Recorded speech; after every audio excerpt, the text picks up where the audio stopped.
Jesús, el Hijo, ha sido elegido y exaltado por el Padre para ser el gran sumo sacerdote, y no como los que había tenido Israel antes, sino de una categoría superior.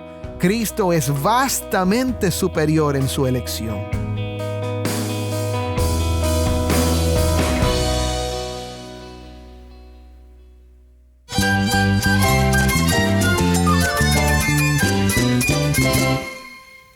Cristo es mi todo. Cristo es el Rey del universo, es quien guía nuestras vidas. Él es grande y amoroso. Él es real. Solamente Jesucristo es nuestro Señor y Salvador. Es mi guía quien me fortalece. En Cristo Jesús hay esperanza, hay paz. Y nuestro Dios es un Dios de rescate. Estás escuchando El Faro de Redención. Cristo desde toda la Biblia, para toda Cuba y para todo el mundo.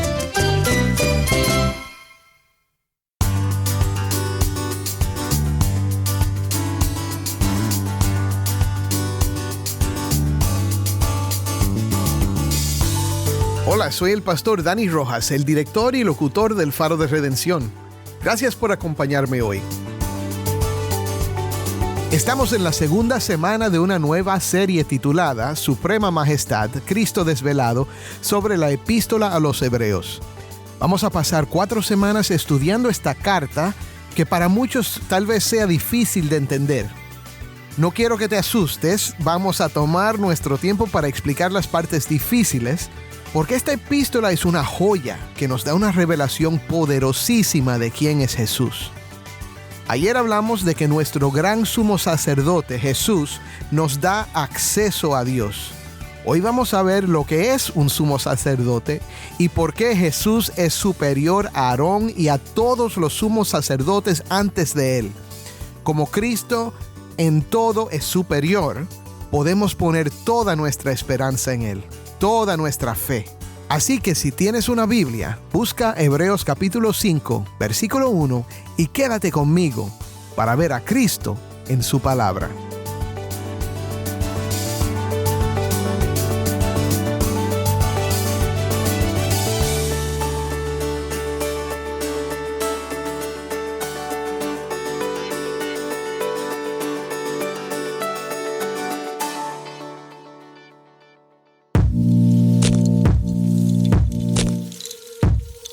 Cuando me estaba preparando para el ministerio, tuve un profesor, el Dr. Cohen, que dijo algo que jamás olvidaré.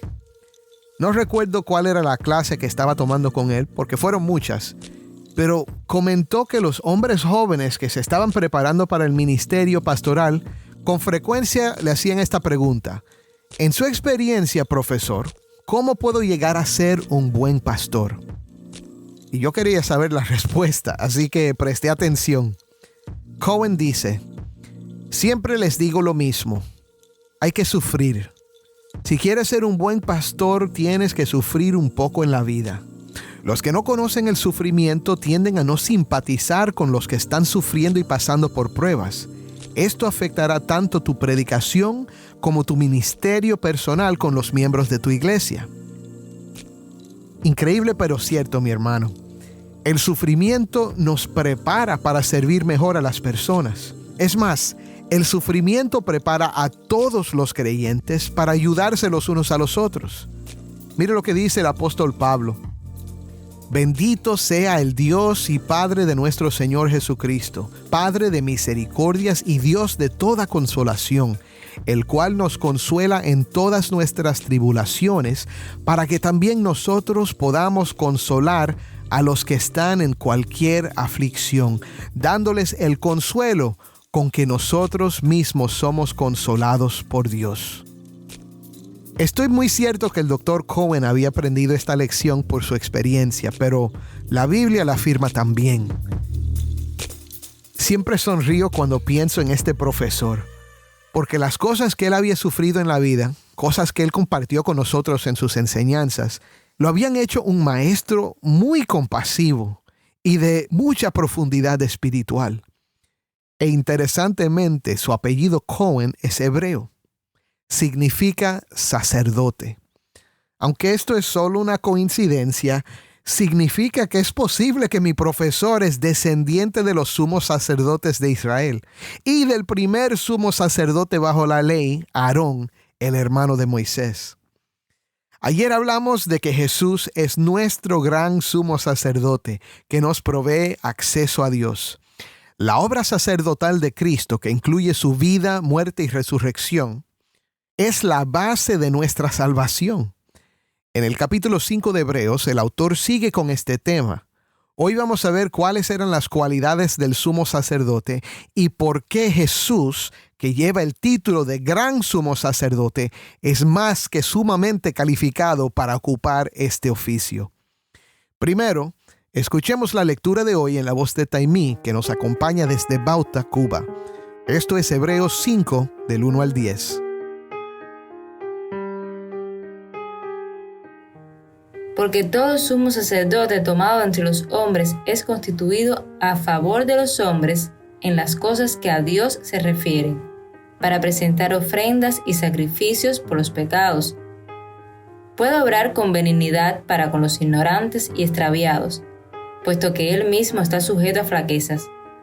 Por esa causa está obligado a ofrecer sacrificios por los pecados, tanto por sí mismo como por el pueblo.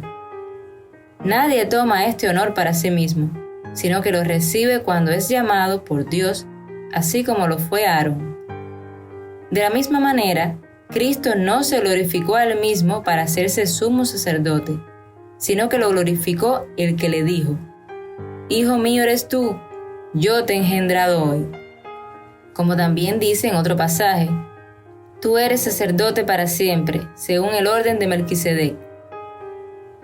Cristo, en los días de su carne, habiendo ofrecido oraciones y súplicas con gran clamor y lágrimas al que lo podía librar de la muerte, fue oído a causa de su temor reverente.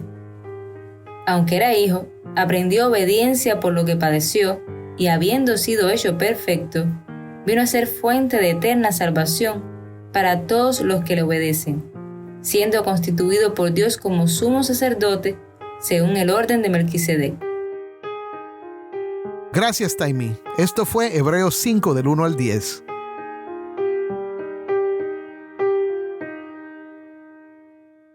Ahora, hablé de Cristo como nuestro gran sumo sacerdote, pero quizás alguien se esté preguntando ¿qué es un sumo sacerdote? Especialmente en el contexto de la Biblia. No se trata de un sacerdote al estilo católico, ni de los sacerdotes de las diferentes religiones alrededor del mundo. Estamos hablando del sumo sacerdote en el judaísmo, y este tenía un papel muy importante en la vida de Israel. En los primeros 4 versículos vemos algo de lo que él hace. Presenta ofrendas y sacrificios por el pecado. Había diferentes tipos de ofrendas y sacrificios que los judíos ofrecían en el templo. A veces eran por el pecado y a veces eran ofrendas de agradecimiento y adoración. El sumo sacerdote dirigía las operaciones del templo donde se ofrecían estos sacrificios. Él era el líder espiritual del pueblo. Su responsabilidad más importante, sin embargo, era entrar al lugar santísimo en Yom Kippur, el Día Nacional de Arrepentimiento por los pecados. Ese día, el sumo sacerdote entraba descalzo al lugar santísimo, con una soga alrededor de su cadera y campanitas cosidas en su túnica. Entraba para derramar la sangre del sacrificio sobre el arca del pacto y rociar la sangre 7 veces delante del arca. Las campanitas eran para que los de afuera pudieran oír sus movimientos, y la soga era para poder sacarlo si Dios lo mataba por no ser digno de ofrecer el sacrificio por cualquier razón. Era algo serio. La tradición judía sugiere que en los 200 años antes de Cristo, muchos sumos sacerdotes murieron por esta razón. Vemos 3 cualidades para el sumo sacerdote aquí. Primero, el sumo sacerdote tenía que identificarse con ellos. El autor dice que todo sumo sacerdote es tomado de entre los hombres. La razón es que tenía que servir en las cosas que a Dios se refieren a favor de los hombres. El sacerdote tenía que estar bien conectado con las personas que servía. Tenía que ser uno de ellos. Esto también es cierto para los que sirven a Dios como pastores hoy. El pastor no es alguien que es diferente o superior a los demás, es uno del pueblo. Su tarea no es que se meta en su cuarto para orar y estudiar la Biblia y luego salir por una horita a la semana a predicar. Tiene que salir y ser parte de la raza humana. Es en realidad la solidaridad, la experiencia común que tiene con los demás que califica al sumo sacerdote para representar al pueblo en las cosas que a Dios se refieren. Ahora, segundo, el sumo sacerdote tenía que simpatizar con ellos. Esto va junto con el primer requisito. Es una cualidad humana que debe poseer todo sacerdote. Esto le ayuda a obrar con benignidad para con los ignorantes y extraviados, puesto que él mismo está sujeto a flaquezas. Como dice un comentarista, el sumo sacerdote debía tener una disposición interna que le permitiera tratar con ternura a los débiles. Para el sumo sacerdote de Israel, esta disposición a la ternura venía de sus experiencias como un ser humano pecador. En otras palabras, sabía que tanto él como el pueblo necesitaban misericordia. El versículo 3 dice: por esa causa está obligado a ofrecer sacrificios por los pecados, tanto por sí mismo como por el pueblo. Cuando el sumo sacerdote entraba al lugar santísimo, tenía que antes ofrecer un sacrificio por sus propios pecados. Al matar el becerro, recordaba que él también era pecador y ofrecía una oración a Dios reconociendo lo mismo. La Mishnah, un testimonio de la tradición oral de los judíos, recoge esta oración del sacerdote que probablemente refleja algo de la antigua oración de Aarón. Escúchala. Oh Dios, he cometido iniquidad y transgredido y pecado ante ti, yo y mi casa, y los hijos de Aarón, tu pueblo santo.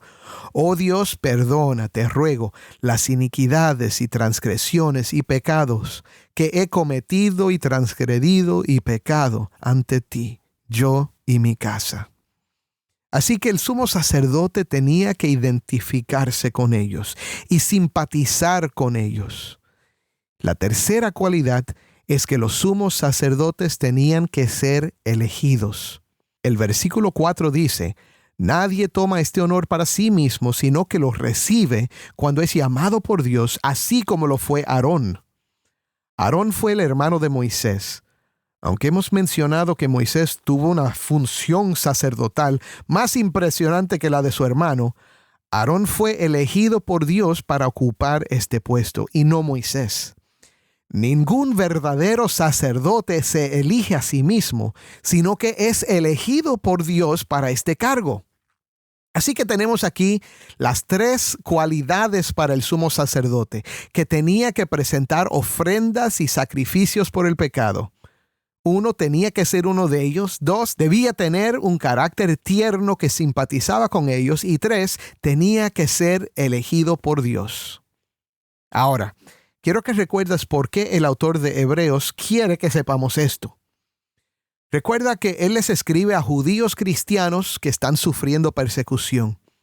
Es posible que frente a estas dificultades estén pensando regresar al judaísmo y a los sacrificios del templo. El autor quiere que sepan que Jesús tiene suprema majestad, que es increíblemente superior a todo. Es superior a los ángeles, superior a Moisés y a Josué, superior a Aarón y a todos los sumos sacerdotes. El autor ahora nos va a mostrar que Cristo cumple y supera todos estos requisitos y está más que sumamente calificado para ser nuestro sumo sacerdote. Es más, sus calificaciones lo hacen digno de ser el gran sumo sacerdote. Cristo está, escúchame, por encima de toda categoría. Lo primero que vemos es esto: Cristo es superior en su elección. Escuchemos lo que dice en los versículos 5 y 6. De la misma manera, Cristo no se glorificó a él mismo para hacerse sumo sacerdote, sino que lo glorificó el que le dijo: Hijo mío eres tú, yo te he engendrado hoy. Como también dice en otro pasaje, tú eres sacerdote para siempre según el orden de Melquisedec. Fíjate, mi hermano, Jesús no se exaltó ni buscó su propia gloria. El Padre lo apuntó y el Hijo aceptó la responsabilidad con humildad. Aquí el autor cita dos pasajes. El Salmo 2:7, una profecía que indica que el Hijo es el gran rey, y el Salmo 110:4, que indica su sacerdocio. Cristo, a diferencia de los sumos sacerdotes de Israel, es sacerdote y rey. Míralo conmigo con más detalle. El versículo 6 nos dice que Jesús es sacerdote según el orden de Melquisedec. Ahora, hasta este momento hemos hablado del sacerdocio de Aarón, el hermano de Moisés. Todos los sumos sacerdotes bajo la ley de Moisés tenían que ser descendientes de Aarón, como mi profesor, el Dr. Cohen, que es descendiente de Aarón. Pero Melquisedec vivió mucho antes de Aarón, mucho antes de Moisés, y no era hebreo. Entonces, ¿quién es Melquisedec? Es una figura misteriosa que aparece en la historia de Abraham, el antepasado de todos los hebreos. Según Génesis 14, era el rey de Salem, que significa rey de paz. También dice que era el sacerdote del Dios Altísimo. Después de que Abraham regresa de derrotar a unos reyes para rescatar a su sobrino, Melquisedec viene, le da pan y vino a Abraham. ¿Te hace pensar en la comunión quizás o la cena del Señor? Después lo bendice. Abraham entonces le da un diezmo de todo lo que tenía. Es una escena muy interesante y misteriosa, porque Melquisedec entra y sale de la historia muy abruptamente. Se menciona después solo en el Salmo 110, un salmo acerca del Mesías, y luego aquí en Hebreos. Estas conexiones entre Melquisedec y el Mesías son bien interesantes, pero hablaremos más de Melquisedec en los siguientes capítulos. El punto por ahora es que Jesús, el Hijo, ha sido elegido y exaltado por el Padre para ser el gran sumo sacerdote, y no como los que había tenido Israel antes, sino de una categoría superior. Cristo es vastamente superior en su elección. Lo segundo que vamos a ver es esto. Cristo es superior en su identificación. El versículo 7 dice: Cristo en los días de su carne, habiendo ofrecido oraciones y súplicas con gran clamor y lágrimas, al que lo podía librar de la muerte, fue oído a causa de su temor reverente. Aquí vemos cómo Cristo se identificó con nosotros. Primero, menciona los días de su carne. La superioridad de Cristo es que Él es el Hijo, o sea, es Dios, y ha sido encarnado. Se humilló tomando forma de siervo, forma de hombre. Entonces lo vemos orando con gran clamor y lágrimas y con temor reverente. ¿Alguna vez te has imaginado a Cristo así? En Getsemaní, cuando Cristo oraba antes de su crucifixión, oró con tanta intensidad que sudó gotas de sangre. Vemos a Jesús en toda su humanidad cuando sufre de esta manera, como uno de nosotros. Isaías 53 lo llama varón de dolores, experimentado en quebranto. Marcos 14:33 nos dice que Cristo se estaba sintiendo muy afligido y angustiado, y no solo porque pensaba en los sufrimientos físicos que iba a sentir, sino también porque Dios iba a echar sobre él todos nuestros pecados. Ay, mi hermano, así de grande fue su identificación con nosotros. Asumió tus pecados y los míos. Los sumos sacerdotes tenían que arrepentirse de sus propios pecados antes de ofrecer el sacrificio. Pero nuestro gran sumo sacerdote nunca conoció el pecado, pero Dios lo hizo pecado por nosotros para que fuéramos hechos justicia de Dios en él. Es una identificación sumamente superior. Lo tercero que vemos es esto. Cristo es superior en su simpatía. Versículo 8 dice: aunque era hijo, aprendió obediencia por lo que padeció, y habiendo sido hecho perfecto, vino a ser fuente de eterna salvación para todos los que le obedecen, siendo constituido por Dios como sumo sacerdote según el orden de Melquisedec. Es interesante pensar aquí esto. Aquel que es el Verbo eterno aprendió.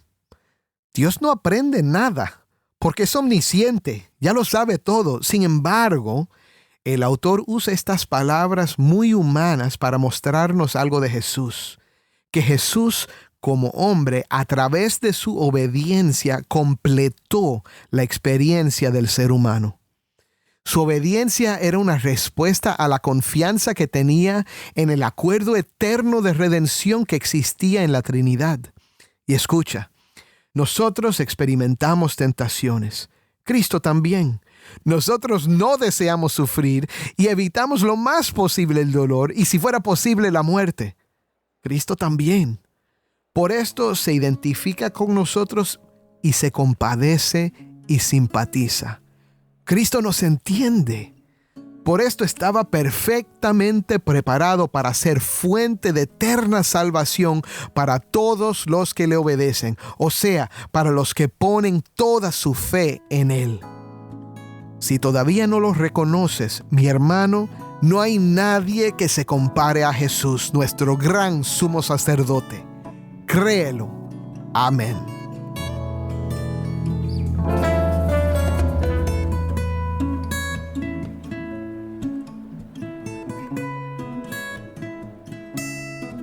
Esto fue Marco Elizalde, Doxología.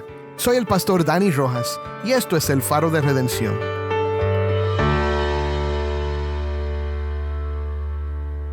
Hermanos, en medio de las luchas y adversidades, recordemos, el sufrimiento nos conecta con la compasión de Jesús, nuestro gran sumo sacerdote, y Él nos transforma. Sus cualidades, su elección divina, su identificación humana y su simpatía inigualable nos inspiran a confiar en su eterna salvación. Aceptemos su llamado en obediencia y fe y con gratitud. Oremos. Padre, hoy te damos gracias por Jesús. Señor, lo hemos conocido como el Hijo. Lo hemos conocido como el heredero de todas las cosas, como el gran creador. Señor, lo hemos conocido como nuestro hermano Jesús. Padre, y hoy lo estamos llegando a conocer mejor como nuestro gran sumo sacerdote. Señor, gracias porque Él nos da acceso a ti. Gracias, Señor, porque Él se ha identificado tanto con nosotros, Señor, que ha podido compadecerse y ofrecer su vida en sacrificio por todos los que creen en Él. Señor, ayúdanos a poner toda nuestra confianza en Cristo. Si hay alguien hoy que todavía no le ha entregado su corazón, que hoy sea el día de salvación para ellos. En el nombre de Cristo oramos. Amén.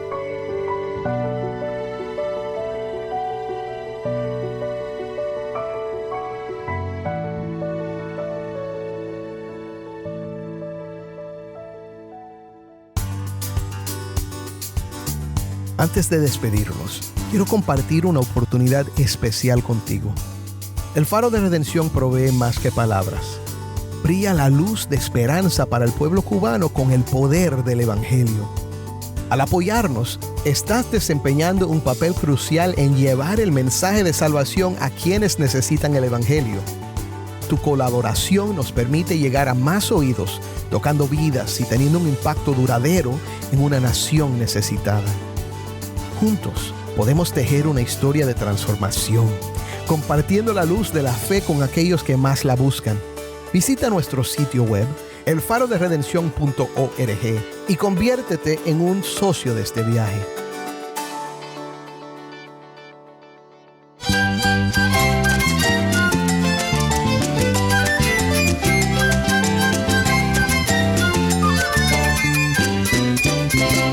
Soy el pastor Dani Rojas y esto ha sido el Faro de Redención. Te invito a que me acompañes mañana en esta serie Suprema Majestad, Cristo Desvelado. El Faro de Redención, resplandeciendo la luz de Cristo desde toda la Biblia, para toda Cuba y para todo el mundo.